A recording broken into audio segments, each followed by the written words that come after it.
Good morning. The COVID-19 pandemic has taken a deadly toll on our country and on St. Louis County.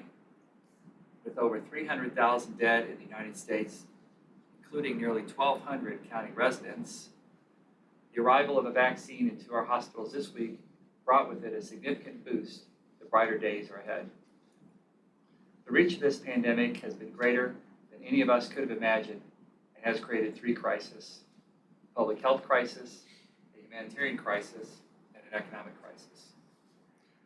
We have used our CARES Act grant to address all three and continue to encourage the federal government to approve another stimulus bill to help us address the pandemic challenges that will extend well into next year. We know that our small businesses have been hurt by this pandemic, and through a small business relief program, we've awarded grants to 1,663 businesses, totaling $19.6 million. We are in the process of getting out the door another $4.75 million to restaurants and other small businesses through a rapid deployment fund, as this pandemic continues to tighten its hold on the country.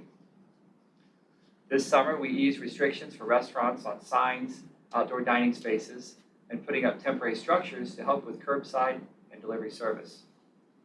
I signed a bill on Monday extending those restrictions and that relaxation of those restrictions through April.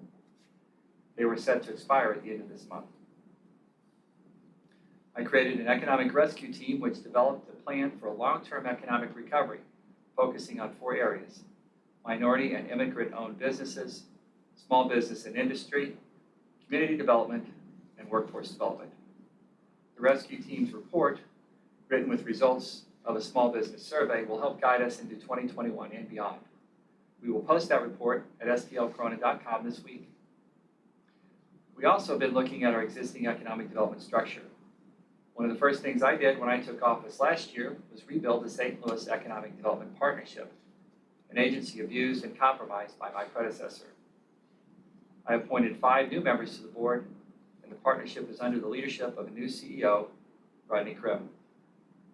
With Rodney and the new board, the partnership has put in place policies to improve operations and to ensure checks and balances to protect public funds from corruption. The turnaround of the partnership has been critical to regaining trust in doing business with St. Louis County and with growing our region. To keep that momentum going, I'm appointing to the partnership board Ambassador Kevin O'Malley, who will help us elevate our work in building relationships with the international business community. He was appointed ambassador to Ireland in 2014 by President Barack Obama and served through the end of the Obama administration. Ambassador O'Malley took up residence in Dublin and immediately began work to broaden and deepen the commercial and cultural ties between the U.S. and Ireland. As ambassador, he partnered with the American Chamber of Commerce Ireland and others to promote the work of 700 American businesses doing business in Ireland and throughout the European Union. As a member of the partnership board, he will also serve as our envoy to the international business community. St. Louis County must maintain a robust dialogue with international businesses and the numerous multinational companies who bring jobs here to St. Louis. He will work closely with Tim Nowak and the World Trade Center. One multinational company, Pfizer, developed the first COVID vaccine right here in St. Louis County. Companies like Pfizer make our region more dynamic, create family-sustaining jobs here, and help to put St. Louis on the map. When foreign businesses look for a place to invest and create jobs here in St. Louis, they should look right here in St. Louis County. Right now, few do that. But working together, we're going to change that. As our country and the rest of the world recovers from COVID-19, we know the future will bring economic realignments and foreign investments in new places. And the St. Louis region must be positioned for that future. It must be positioned to grow. We must set the stage with business leaders around the globe for St. Louis and St. Louisans to succeed. When Ambassador O'Malley was in Dublin, he saw how American businesses could succeed overseas, and he learned what it takes to attract foreign companies to invest in new places.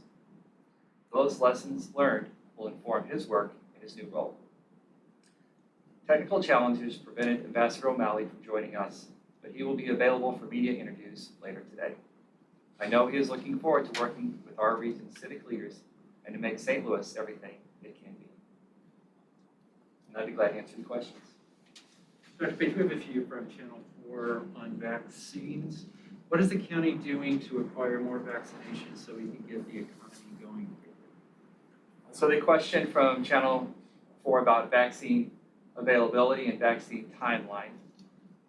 The first vaccine on the market was Pfizer's. Moderna's is on the way, and there are many more in the pipeline. As fast as those vaccines are produced, they are distributed under federal guidelines to each state based on population. Each state determines in what order those vaccines will be distributed to vulnerable populations. In Missouri, we're distributing those vaccines to healthcare workers and vulnerable patients and residents in congregated senior living facilities. We expect that to take a month or longer to vaccinate those populations. We in St. Louis County don't have control of the vaccine supply. That will come from our federal government as they're approved by the FDA and recommended by the CDC. That vaccine supply will go to the state of Missouri and then will be distributed throughout the state. And is there a schedule for when St. Louis County government leaders will get vaccinations? Who is part of that first tier? The St. Louis County has not yet received any vaccines. When they do, the first vaccinated in St. Louis County will be our public health workers and our vulnerable populations through the vulnerable populations in our county jail, and we'll be following the CDC guidelines very closely. Those guidelines as to who gets vaccinated are approved by the federal government, and that's what will guide our vaccine distribution here among county employees. But the first vaccinated will be our public health workers and those on the front lines providing testing services and taking care of patients who are at risk for COVID. That's all I got. Okay, thank you.